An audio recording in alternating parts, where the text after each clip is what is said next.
ಎಲ್ಲ ವೀಕ್ಷಕರಿಗೂ ನಮಸ್ಕಾರ. Voice of Christians YouTube ಚಾನೆಲ್ಗೆ ತಮ್ಮೆಲ್ಲರಿಗೂ ಸ್ವಾಗತ. ನಾನು ರೇಖಾ ಲೋಬೋ. ಪ್ರಿಯ ವೀಕ್ಷಕರೇ, ನಮ್ಮ ಕರ್ನಾಟಕದಲ್ಲಿ ಚಕ್ರವರ್ತಿ ಸೂಲೆಬೆಲೆಯವರು ಸುಳ್ಳನ್ನು ಹೇಳಿ ಪ್ರಸಿದ್ಧವಾಗಿ ಜನರ ಭಾವನೆಗಳೊಟ್ಟಿಗೆ ಚೆಲ್ಲಾಟವಾಡ್ತಿರುವಂತಹ ಏಕೈಕ ವ್ಯಕ್ತಿ ಅದು ಯಾರಂದ್ರೆ ಚಕ್ರವರ್ತಿ ಸೂಲೆಬೆಲೆ ಅಂತ ಹೇಳಬಹುದು. ಅದು ಯಾಕೆಯೂ ಗೊತ್ತಿಲ್ಲ, ಕ್ರೈಸ್ತರ ತಂಟೆಗೆ ಹೋಗದೆ ಹೋದ್ರೆ ಈ ಅಪ್ಪನಿಗೆ ಊಟನೇ ಹೋಗೋದಿಲ್ಲ ಅಂತ ಅನಿಸುತ್ತೆ. ಬನ್ನಿ ನೋಡ್ಕೊಂಡು ಬರೋಣ ಅವ್ರು ಏನ್ ಹೇಳಿದಾರ ಅಂತ ಹೇಳಿ. ಆದರೆ ಅವರು ಎಲ್ಲಿವರೆಗೂ ಬ್ರಾಹ್ಮಣರಾಗಿದ್ದ TM ಕೃಷ್ಣ ಎಲ್ಲಿಯವರೆಗೂ ಕ್ರಿಶ್ಚಿಯನ್ ವಿಚಾರಗಳಿಗೆ ಮಾರು ಹೋದರು ಅಂತಂದರೆ, ಅವರು ರಾಮನ ಗುಣಗಾನ ಮಾಡುವಂಥ ಹಾಡುಗಳನ್ನು ಯೇಸುವಿನ ಗುಣಗಾನ ಮಾಡುವಂಥ ಹಾಡುಗಳಾಗಿ ಅತ್ಯಂತ ಸುಸಂಬದ್ಧವಾಗಿರುವಂಥ ಈ ಕರ್ನಾಟಕ ಸಂಗೀತದ ಮೂಲಕವೇ ಹಾಡಿದರು. ಅವ್ರು ಏನ್ ಹೇಳ್ತಾರಂದ್ರೆ, ರಾಮನ ಕೃಷ್ಣನ ಹಾಡುಗಳನ್ನು ಗುಣಗಾನ ಮಾಡುವಂತ ಹಾಡುಗಳನ್ನು ಯೇಸು ಕ್ರಿಸ್ತರಿಗೆ ಕನ್ವರ್ಟ್ ಆಗಿ ಮಾಡಿದ್ದಾರೆ ಅನ್ನುವಂತ ಮಾತನ್ನು ಚಕ್ರವರ್ತಿ ಸೂಲೆಬೆಲೆ ಅವರು ಹೇಳ್ತಾರೆ. ಚಕ್ರವರ್ತಿ ಸೂಲೆಬೆಲೆ ಅವರೇ, ನೀವು ಬೈಬಲ್ ಓದಿದೀರಾ ಇಲ್ಲ ಅಂತ ನನಗೈತಿ ಗೊತ್ತಿಲ್ಲ. ಸೊ ಯಾವಾಗ ಬೈಬಲ್ ಪ್ರಾರಂಭವಾಯಿತು, ಅವರ ಕಾಲದಲ್ಲಿ ಅನೇಕ ಭಕ್ತರು ದೇವರನ್ನು ಸ್ತುತಿಸುತ್ತಾ ಕೊಂಡಾಡುತ್ತಾ ಇದ್ರು, ದೇವರ ಗುಣಗಾನವನ್ನು ಮಾಡ್ತಾ ಇದ್ರು. ಅರ್ಥ ಆಗ್ತಾ ಇದೆಯಾ ಚಕ್ರವರ್ತಿ ಸೂಲೆಬೆಲೆ ಅವರೇ? ಯೇಸು ಕ್ರಿಸ್ತರಿಗೆ ನೀವು ಹೇಳ್ತಾ ಇದ್ರಿ, ರಾಮನ ಹೆಸರುಗಳು ಹಿಡ್ಕೊಂಡು ರಾಮನ ಒಂದು ನಾಮಸ್ಮರಣೆಯನ್ನು ಯೇಸು ಕ್ರಿಸ್ತರಿಗೆ ಕನ್ವರ್ಟ್ ಮಾಡಿದ್ದಾರೆ, ಯೇಸು ಕ್ರಿಸ್ತರ ಇದಾಗಿ ಕನ್ವರ್ಟ್ ಮಾಡಿದಾರೆ ಅಂತ ನೀವು ಹೇಳ್ತಾ ಇದ್ದೀರಾ. No, that is no. ಕ್ರಿಸ್ತ ಪೂರ್ವ 2200 ವರ್ಷಗಳ ಹಿಂದೆನೆ ದೇವರನ್ನು ಸ್ತುತಿಸ್ತಾ ಇದ್ರು ಅನೇಕ ಭಕ್ತಾದಿಗಳು. ಯೂಬನ್ ಆಗಿರ್ಬೋದು, ಮೋಸಿಸ್ ಆಗಿರ್ಬೋದು, ದಾವಿದ್ ಆಗಿರ್ಬೋದು, ಹೆಜಿಕೇಲ್ ಆಗಿರ್ಬೋದು, ಸೊಲೊಮನ್ ಆಗಿರ್ಬೋದು, ಸಾಮ್ಸನ್ ಆಗಿರ್ಬೋದು. ಸೊ ಇವರೆಲ್ಲ ಮಹಾನ ವ್ಯಕ್ತಿಗಳು ದೇವರನ್ನು ಕೊಂಡಾಡ್ತಾ ಇದ್ರು ಆಗಿನ ಕಾಲದಲ್ಲೇ. ರಾಮ ಹುಟ್ಟಿದ ಯಾವಾಗ 1770 BCC ಯಲ್ಲಿ ಹುಟ್ಟಿದ್ದು. ಆದ್ರೆ 200 ಕ್ರಿಸ್ತ ಪೂರ್ವ 200 BCC ಯಲ್ಲೇ ಇದು ಹಾಡಗಳು, ದೇವರನ್ನು ಸ್ತುತಿಸುತ್ತ ಹಾಡುಗಳು ಎಷ್ಟೋ ಭಕ್ತಾದಿಗಳು ಹಾಡಿರುವಂತದ್ದು. ಯೇಸು ಕ್ರಿಸ್ತರ ಬಗ್ಗೆ ನೀವೆಂತ ಹೇಳಿದ್ರೆ ಕನ್ವರ್ಟ್ ಮಾಡಿ ಅವ್ರು ಹಾಡ್ತಾರೆ. ಇಲ್ಲ, ನಮ್ಮ ಕ್ರೈಸ್ತರಲ್ಲಿ ಅಂತ ಒಂದು ವಿಷಯಗಳನ್ನು ಅಂತದೊಂದು ಮಾಡ್ಲಿಕ್ಕೆ ಹೋಗುದಿಲ್ಲ. ಯಾಕೆ ಗೊತ್ತುಂಟಾ? ಕ್ರೈಸ್ತರಲ್ಲಿ ಅನೇಕ ಹಾಡುಗಳನ್ನು ಬರೆದಿದ್ದಾರೆ, ಅನೇಕ ದೇವರನ್ನು ಸ್ತುತಿಸುತ್ತಾ ದೇವರನ್ನು ಕೊಂಡಾಡುತ್ತಾ ಅನೇಕ ವಿಷಯಗಳನ್ನು ಯೇಸು ಕ್ರಿಸ್ತರ ಕುರಿತಾಗಿ ವಿವಿಧ ರೀತಿಯ ಸಾಂಗ್ಗಳನ್ನು ನಮ್ಮ ಭಾರತ ದೇಶೀಯ ಕೊಡುಗೆಗೆ ಕ್ರೈಸ್ತರು ಕೊಟ್ಟಿದ್ದಾರೆ. ಗೊತ್ತಾ ನಿಮಗೆ? ಕಾದಂಬರಿ ಬರೆಯವರಿದ್ದಾರೆ, ಕವನ ಬರೆಯವರಿದ್ದಾರೆ. ದೇವರ ಇತಿಹಾಸವನ್ನು ಅರ್ಥ ಮಾಡಿಕೊಂಡು ತನ್ನ ಜೀವಿತದಲ್ಲಿ ಯೇಸು ಕ್ರಿಸ್ತನ ಅರ್ಥ ಮಾಡಿಕೊಂಡು ಅವರು ಕೊಟ್ಟಿರುವಂತ, ಅವರು ಮಾಡಿರುವಂತ ತ್ಯಾಗವನ್ನು ಸ್ಮರಿಸಿ ಬರೆಯುವಂತ ಎಷ್ಟೋ ವ್ಯಕ್ತಿಗಳು ನಮ್ಮ ಕ್ರೈಸ್ತರಲ್ಲಿದ್ದಾರೆ. ಓಕೆನಾ? ಅದು ಸ್ವಲ್ಪ ಅರ್ಥ ಮಾಡ್ಕೊಳ್ಳಿ ಚಕ್ರವರ್ತಿ ಸೂಲೆಬೆಲೆ ಅವರೇ, ಆಯ್ತಾ? ಇನ್ನೊಂದು ಮಾತಾಡ್ತಾರೆ ಚಕ್ರವರ್ತಿ ಸೂಲೆಬೆಲೆ ಅವರು, ಡಾಕ್ಟರ್ ಬಾಬಾ BR ಅಂಬೇಡ್ಕರ್ ಅವ್ರ ಬಗ್ಗೆ, ಕ್ರೈಸ್ತರ ಬಗ್ಗೆ ಬಹಳ ಗೌರವ ಇದೆ ಅಂತ ಹೇಳಿದಲ್ಲ, ದೊಡ್ಡ ಗೌರವ ಉಂಟಂತ ಏನ್ ಹೇಳಿದಲ್ಲ. ನೋಡ್ಕೊಂಡು ಬನ್ನಿ ಅದು ವಿಡಿಯೋ ಹೇಗೆ ಮಾತಾಡಿದಾರ ಅಂತ ಹೇಳಿ. ಈಗ ಯೋಚನೆ ಮಾಡಿ, ಬಾಬಾ ಸಾಹೇಬರಿಗೆ ಕ್ರಿಶ್ಚಿಯನ್ ಮತದ ಬಗ್ಗೆ ಬಹಳ ಏನು ಗೌರವ ಇದೆ ಅಂತಲ್ಲ, ಇಸ್ಲಾಮಿನ ಬಗ್ಗೆ ಗೌರವ ಇದೆ ಅಂತಲ್ಲ. ನಮ್ಮ ಭಾರತ ದೇಶಕ್ಕೆ ಒಂದು ಸಂವಿಧಾನ ತಂದಿರುವಂತಹ ಮಹಾಪುರುಷನು ಡಾಕ್ಟರ್ ಬಾಬಾ ಅಂಬೇಡ್ಕರ್ ಆಗಿದ್ದಾರೆ. ಒಂದು ಸ್ಟೇಟ್ಮೆಂಟ್ ಕೊಡ್ತಾರೆ ಕ್ರೈಸ್ತರ ಬಗ್ಗೆ, ನೋಡೋಣ ಬನ್ನಿ. ಇಡೀ ಲೋಕದಲ್ಲಿ ನನಗೆ ಇಷ್ಟವಾಗಿರುವಂತ ಧರ್ಮ ಕ್ರೈಸ್ತನ ಧರ್ಮ ಮತ್ತೆ ಬುದ್ಧನ ಧರ್ಮ ಅಂತ ಡಾಕ್ಟರ್ BR ಅಂಬೇಡ್ಕರ್ ಅವರೇ ಸ್ಟೇಟ್ಮೆಂಟ್ ಕೊಟ್ಟಿದ್ದಾರೆ. ಗೊತ್ತಾ ನಿಮಗೆ? ಹೋಗಿ ನೋಡಿ ಚಕ್ರವರ್ತಿ ಸೂಲೆಬೆಲೆ, ಅದನ್ನೆಲ್ಲ ಅರ್ಥ ಮಾಡ್ಕೊಂಡು ಮಾತಾಡ್ಬೇಕಾಯ್ತಾ? ಅಷ್ಟೇ ಮಾತ್ರವಲ್ಲ, ಯೇಸು ಕ್ರಿಸ್ತರ ಧರ್ಮವನ್ನು ಯಾಕೆ ಇಷ್ಟ ಆಗಿದೆ ಅಂತ ಅವ್ರು ಹೇಳ್ತಾರೆ ಅಂದ್ರೆ, ಯೇಸು ಕ್ರಿಸ್ತರ ಇತಿಹಾಸನ ಅವರು ಓದಿದ್ದಾರೆ, ಇವರೇ ನಿಜವಾದ ದೇವರು ಅಂತ ಅವರಿಗೆ ಗೊತ್ತಾಗಿದೆ. ಸೊ ಆ ಕಾರಣಕ್ಕೋಸ್ಕರ ಯೇಸು ಕ್ರಿಸ್ತರ ಧರ್ಮವನ್ನು ಶ್ರೇಷ್ಠಗೊಳ್ಳುವುದು ಅಂತ ಹೇಳಿ ಡಾಕ್ಟರ್ BR ಅಂಬೇಡ್ಕರ್ ಹೇಳಿರುವಂತದ್ದು ಚಕ್ರವರ್ತಿ ಸೂಲೆಬೆಲೆ ಅವರೇ. ಇಡೀ ನಮ್ಮ ಭಾರತ ದೇಶದಲ್ಲಿ ಕ್ರೈಸ್ತರು ಕೊಡುವಂತ ಕೊಡುಗೆ, ಹಾಸ್ಪಿಟಲ್ ಆಗಿರ್ಬೋದು, ರೋಗಿಗಳ ಸೇವೆ ಆಗಿರ್ಬೋದು, ಎಜುಕೇಶನ್ ಟ್ರಸ್ಟ್ ತರ್ತಾರೆ. ಸೊ ವಿವಿಧ ರೀತಿಯ ಒಂದು ಜನರ ಸೇವೆಯನ್ನು ಮಾಡ್ತಾರೆ ಕ್ರೈಸ್ತರು. ಸೊ ಇದನ್ನೆಲ್ಲ ತ್ಯಾಗ, ಪ್ರೀತಿ ಕ್ರೈಸ್ತರು ಕೊಡ್ತಾರೆ. ಇದನ್ನೆಲ್ಲ ಅರ್ಥ ಮಾಡಿಕೊಂಡು ಡಾಕ್ಟರ್ BR ಅಂಬೇಡ್ಕರ್ ಹೇಳ್ತಾರೆ, ಕ್ರೈಸ್ತನ ಧರ್ಮ ಒಂದು ಶ್ರೇಷ್ಠಗೊಳ್ಳುವಂತ ಧರ್ಮ ಅಂತ ಡಾಕ್ಟರ್ BR ಅಂಬೇಡ್ಕರ್ ಅವರೇ ಖುದ್ದಾಗಿ ಒಂದು ಭಾಷಣದಲ್ಲಿ ಮಾತಾಡ್ತಾರೆ. ಗೊತ್ತಾ ಚಕ್ರವರ್ತಿ ಸೂಲೆಬೆಲೆ ಅವರು ಇದನ್ನೆಲ್ಲ? ಇನ್ನೊಂದು ಮಾತು ಹೇಳ್ತಾರೆ ಅವ್ರೇನಂದ್ರೆ, ಕ್ರೈಸ್ತರು ಬರ್ತಾರೆ, ಅಲ್ಲಿ ಪ್ರಾರ್ಥನೆ ಮಂದಿರದಲ್ಲಿ ಹೋಗುವಂತ ಸಮಯದಲ್ಲಿ ಸರಪಾಣಿಗಳನ್ನು ಕಟ್ಟುತ್ತಾರೆ, ನೀವು ಅಲ್ಲೇ ಪ್ರಾರ್ಥನೆ ಮಾಡಿ, ನೀವು ಈಚೆ ಬರಬೇಡಿ ಅಂದ್ರೆ ಒಂದೇ ಮಾತಲ್ಲಿ ಹೇಳ್ಬೇಕಾದ್ರೆ ಕ್ರೈಸ್ತರು ಭೇದ ಭಾವ ತೋರಿಸ್ತಾರೆ ಅನ್ನುವಂತ ರೀತಿಯಲ್ಲಿ ಚಕ್ರವರ್ತಿ ಸೂಲೆಬೆಲೆ ಅವರು ಮಾತಾಡ್ತಾ ಇದ್ದಾರೆ. ಕ್ರೈಸ್ತ ಬಾಂಧವರು ಚರ್ಚುಗಳಲ್ಲಿಯೂ ನಮ್ಮನ್ನು ಅಸ್ಪೃಶ್ಯರಂತೆ ಕಾಣುತ್ತಾರೆ. ಹತ್ತಿರ ಬಾರದಂತೆ ಪ್ರತ್ಯೇಕ ಆಸನ ಹಾಕ್ಕೊಳ್ತಾರೆ.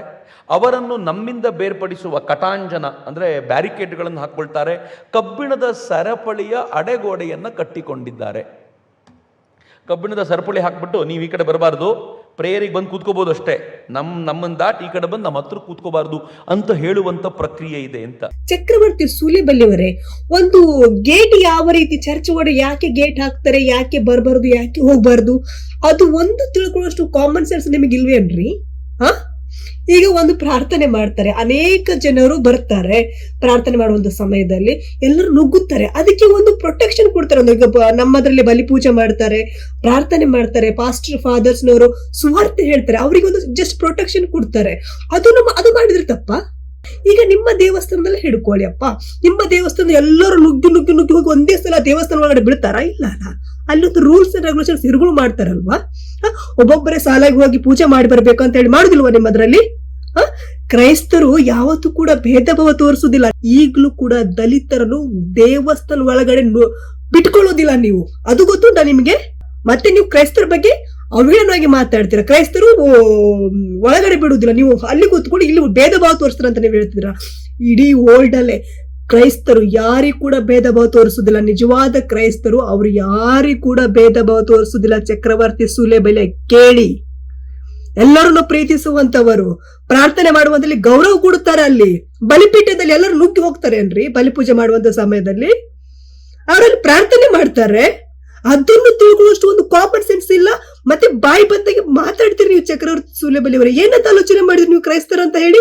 ಕ್ರೈಸ್ತರು ಯಾರನ್ನು ಭೇದ ಭಾವ ಮಾಡುದಿಲ್ಲ, ನಿಮ್ಮಂತವ್ರು ಭೇದ ಭಾವ ಮಾಡುದು, ಅರ್ಥ ಆಯ್ತಾ? ಇನ್ನೊಂದು ಮಾತು ಹೇಳ್ತಾರೆ, ಜಸ್ಟ್ ನೋಡ್ಕೊಂಡು ಬನ್ನಿ ವೀಕ್ಷಕರೇ. ಅದು ಹೇಗೆ ಅಂದ್ರೆ, ಹದಮರಿಂದ ಬಂದಂತ ಸಂತಾನವನ್ನು ಎಲ್ಲ ಪಾಪಿಸ್ಟರೇ.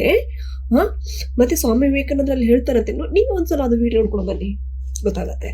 ನಾವೆಲ್ಲರೂ ಆಡಮ್ನ ಸಂತಾನಗಳೇ ಆಗಿರೋದ್ರಿಂದ, ಅವರ ಪ್ರಕಾರ ಆಡಮ್ಮನ ಮಕ್ಕಳೇ ಆಗಿರೋದ್ರಿಂದ ಅವನು ಪಾಪಿಯ ಮಕ್ಕಳು ಪಾಪಿಯೇ ಆಗಿರಬೇಕು.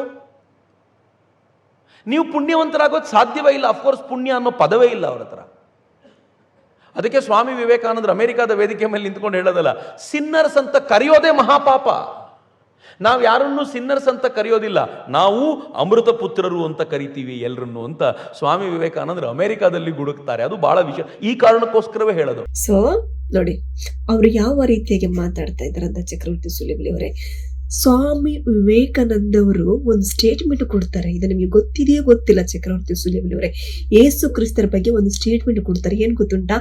ನಾನು ಯೇಸು ಕ್ರಿಸ್ತನ ಆ ಕಾಲದಲ್ಲಿದ್ದಾಗ ನನ್ನ ಹೃದಯದಲ್ಲಿ ಹರಿತಿರುವಂತ ರಕ್ತವನ್ನು ತೆಗೆದು ಅವರ ಪಾದದಲ್ಲಿ ಇಡ್ತೀನಿ ಅಂತ ಸ್ವಾಮಿ ವಿವೇಕಾನಂದರೇ ಹೇಳ್ತಾರೆ. ಚಕ್ರವರ್ತಿ ಸೂಲಿಬೆಲೆಯವರೇ, ಗೊತ್ತಾ ನಿಮಗೆ? ಆ ರೀತಿ ಒಂದು ಸ್ಟೇಟ್ಮೆಂಟ್ ಕೊಡ್ತಾರೆ ಸ್ವಾಮಿ ವಿವೇಕಾನಂದರು. ಯಾಕೆ ಕೊಡ್ತಾರೆ? ನಿಜವಾದ ಬರಲಾಗಿರುವಂತ ಯೇಸು ಕ್ರಿಸ್ತನು ಅವನು ದೇವರ ಮಗನಾಗಿದ್ದಾನೆ, ಅವನು ಈ ಲೋಕದಲ್ಲಿ ಶ್ರೇಷ್ಠ ಪುತ್ರನು ಅವನು ಅಂತ ಇತಿಹಾಸ ನೋಡಿದಂತ ಸ್ವಾಮಿ ವಿವೇಕಾನಂದರು ಹೇಳ್ತಾರೆ, ಹೃದಯದಿಂದ ರಕ್ತವನ್ನು ಅವರ ಪಾದದ ಬುಡಿಗೆ ಹಾಕ್ತೀನಂತ ಸ್ವಾಮಿ ವಿವೇಕಾನಂದರು ಹೇಳ್ತಾರೆ. ಒಂದು ಸಲ ಆಲೋಚನೆ ಮಾಡಿ ಚಕ್ರವರ್ತಿ ಸೂಲಿಬೆಲೆಯವರೇ, ಹೃದಯದಿಂದ ರಕ್ತ ತೆಗೆದ್ರೆ ಸ್ವಾಮಿ ವಿವೇಕಾನಂದರು ಉಳಿತಾ ಇದ್ರಾ? ಇಲ್ಲ ತಾನೆ. ಅಂದ್ರೆ ತನ್ನ ಪ್ರಾಣವನ್ನು ಕೊಡ್ಲಕ್ಕೂ ನಾನು ಸಿದ್ಧನಾಗಿದ್ದೀನಿ ಅಂತ ಹೇಳಿ ಸ್ವಾಮಿ ವಿವೇಕಾನಂದರು ಹೇಳ್ತಾರೆ. ಗೊತ್ತಾ ನಿಮಗೆ? ಇಂಥ ಮಹಾಪುರುಷರ ಬಗ್ಗೆ ನೀವೊಂದು ಕೇವಲವಾಗಿ ಯೇಸು ಕ್ರಿಸ್ತರ ಬಗ್ಗೆ, ಕ್ರೈಸ್ತರ ಬಗ್ಗೆ ಅವಹೇಳನವಾಗಿ ನೀವು ಮಾತಾಡ್ತಾರೆ. ಏನ್ರಿ ನೀವು ಮಾತಾಡ್ತೀರ ಅಲ್ಲಿ ನಿಂತ್ಕೊಂಡೆ? ಎಲ್ಲ ಏನೋ ಸ್ಟೇಟ್ಮೆಂಟ್ ಕೊಟ್ರಂತೆ, ಅವ್ರು ಹಂಗೆ ಅಂತ ಇವ್ರು ಹಿಂಗೆ ಅಂತ. ನಿಮ್ಮ ತಲೆಯಲ್ಲಿರುತ್ತ ಅದನ್ನೆಲ್ಲ, ಬೇರೆ ಕಡೆ ಇಲ್ಲ, ಗೊತ್ತಾಯ್ತಲ್ಲ? ಮತ್ತೆ ನೀವು ಚಕ್ರವರ್ತಿ ಸೂಲಿಬೆಲೆಯವರೇ ಇನ್ನೂ ಹೇಳ್ತೀರಿ, ನೀವು ಕ್ರೈಸ್ತರು ಹೋರಾಟಕ್ಕೆ ಬರೋದಿಲ್ಲ, ಅಲ್ಲಿಗೆ ಹೋಗುದಿಲ್ಲ, ಇಲ್ಲಿಗೆ ಹೋಗೋದಿಲ್ಲ, ಪ್ರಾರ್ಥನೆ ಮಾಡೋದಿಲ್ಲ, ಅವರು ಚರ್ಚ್ಗಳಲ್ಲಿ ಪ್ರೇಯರ್ ಮಾಡೋದಿಲ್ಲ, ಏನೋ ನಿಮ್ಮ ಮನಸ್ಸಿಗೆ ಬಂದಂತ ರೀತಿಯಲ್ಲಿ ನೀವು ಮಾಡ್ಕೊಂಡು ಹೋಗ್ತೀರಿ. ಚಕ್ರವರ್ತಿ ಸೂಲಿಬೆಲೆಯವರೇ, ಇಲ್ಲಿ ಕೇಳಿ, 24 ಗಂಟೆ ಪೋಪು, ಆರ್ಚ್ ಬಿಷಪ್, ಪ್ರತಿಯೊಬ್ಬರು ಕೂಡ 24 ಗಂಟೆ ಕ್ರೈಸ್ತರು ದೇಶಕ್ಕೋಸ್ಕರ, ಭಾರತಕ್ಕೋಸ್ಕರ ಪ್ರಾರ್ಥನೆ ಮಾಡುವಂತ ಏಕೈಕ ಸಭೆ ಅಂದ್ರೆ ಅದು ಕ್ರೈಸ್ತನ ಸಭೆ ಆಗಿದೆ. ಗೊತ್ತಾ? ಪ್ರತಿದಿನ ದೇಶಕ್ಕೋಸ್ಕರ ಪ್ರಾರ್ಥಿಸ್ತಾರೆ, ಅದು ಕ್ರೈಸ್ತರು ಮಾತ್ರ. ಇನ್ನೊಂದು ಕಡೆ ಉಂಟು, ಪ್ರಾರ್ಥನೆ ಮಾಡುವಂತ ಸ್ಪೆಷಲ್ ಪ್ರೇಯರ್ ಅಂತ ಇರುತ್ತೆ. ಈ 24 hours ನಮ್ಮ ದೇಶಕ್ಕೋಸ್ಕರ ಪ್ರಾರ್ಥನೆ ಮಾಡುವಂತವ್ರು ಎಷ್ಟೋ ಗುಂಪುಗಳಿದ್ದಾವೆ ಕ್ರೈಸ್ತರಲ್ಲಿ. ಬಲಿಪೂಜೆಲಿ, ಪ್ರತಿ ಬಲಿಪೂಜೆಲೂ ಕೂಡ ಬಿಷಪರು ಪ್ರಾರ್ಥಿಸ್ತಾರೆ. ಪ್ರತಿ ಭಕ್ತರು ಪ್ರಾರ್ಥಿಸ್ತಾರೆ ಕ್ರೈಸ್ತರಿಗೂ, ಇದು ನಮ್ಮ ದೇಶಕ್ಕೋಸ್ಕರ, ನಮ್ಮ ಕರ್ನಾಟಕಕ್ಕೋಸ್ಕರ. ನೀವೆಲ್ಲ ಎಂತಂದ್ರೆ ಒಂದು ಕನಸಲ್ ಕಂಡಂತ ರೀತಿಯಲ್ಲಿ ಮಾತಾಡ್ತೀರಿ ಚಕ್ರವರ್ತಿ ಸುಲೇಬೆಲೆಯವರೇನು. ಕ್ರೈಸ್ತರ ಬಗ್ಗೆ ನಿಮ್ಗೆ ನಾನ್ ನಿಜ ಹೇಳ್ತೀನಿ, ನಿಮ್ಗೆ ಕ್ರೈಸ್ತರ ಬಗ್ಗೆ 1% ಕೂಡ ಗೊತ್ತಿಲ್ಲ ಚಕ್ರವರ್ತಿ ಸುಲೇಬೆಲೆಯವರೇ. ಗೊತ್ತಿಲ್ಲದ್ರೆ ಮಾತಾಡಕ್ಕೆ ಹೋಗ್ಬೇಡಿ. ಒಳ್ಳೇದುಂಟ ಸಮಾಜದಲ್ಲಿ ಒಳ್ಳೆ ಕೆಲಸ ಮಾಡಿ, ಅದನ್ನ ಬಿಟ್ಟು ಜನರ ಭಾವನೆ ಜೊತೆಗೆ ಆಟ ಆಡಕ್ಕೆ ಬರಬೇಡಿ ಚಕ್ರವರ್ತಿ ಸುಲೇಬೆಲೆಯವರೇ. ಏನಂತ ಆಲೋಚನೆ ಮಾಡಿ ನೀವು ಕ್ರೈಸ್ತರ ಅಂದ್ರೆ ನೋಡಿ, ಇದನ್ನೆಲ್ಲ ನಿಮ್ಮ ಕನಸುಗಳಾಗಿದ್ದಾವೆ. ಈ ರೀತಿ ಎಲ್ಲ ಕ್ರೈಸ್ತರ ಟಾರ್ಗೆಟ್ ಮಾಡದನೆ ನಿಮ್ಮ ಹತ್ರ ಏನಾದ್ರೂ ನಿಮ್ಮ ಒಂದು ದೇವರ ವಾಕ್ಯದ ಬಗ್ಗೆ ಏನಾದ್ರೂ ಇದ್ರೆ ಹೇಳಿ, ಕೇಳೋಣ ಅದನ್ನು ಕೂಡ. ಆಯ್ತಾ? ನಮ್ಮಿಂದ ಏನು ಸಾಧ್ಯ ಆಗುತ್ತೆ ಸಮಾಜಕ್ಕೆ ಒಳ್ಳೇದು ಮಾಡೋದು ಅದನ್ನು ಮಾಡೋಣ. ಅದನ್ನು ಬಿಟ್ಟು ಕ್ರೈಸ್ತರ ತಂಟಿಗೆ ಹೋಗೋದು, ಮುಸಲ್ಮಾನರ ತಂಟಿಗೆ ಹೋಗೋದು ಬಿಟ್ಟುಬೇಡಿ. ನಿಮ್ಮಿಂದ ಒಳ್ಳೇದಾಗತ್ತಾ ಒಳ್ಳೆ ರೀತಿಯಿಂದ ಮಾತಾಡಿ. ಯಾಕೆ ಸಮಾಜದಲ್ಲಿ ಬೆಂಕಿ ಹಚ್ಚುವಂತ ಕೆಲಸ ಮಾಡ್ತೀರಾ?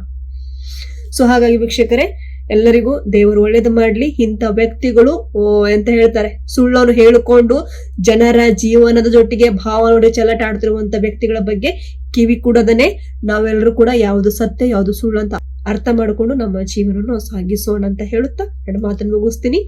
ಜೈ ಕರ್ನಾಟಕ.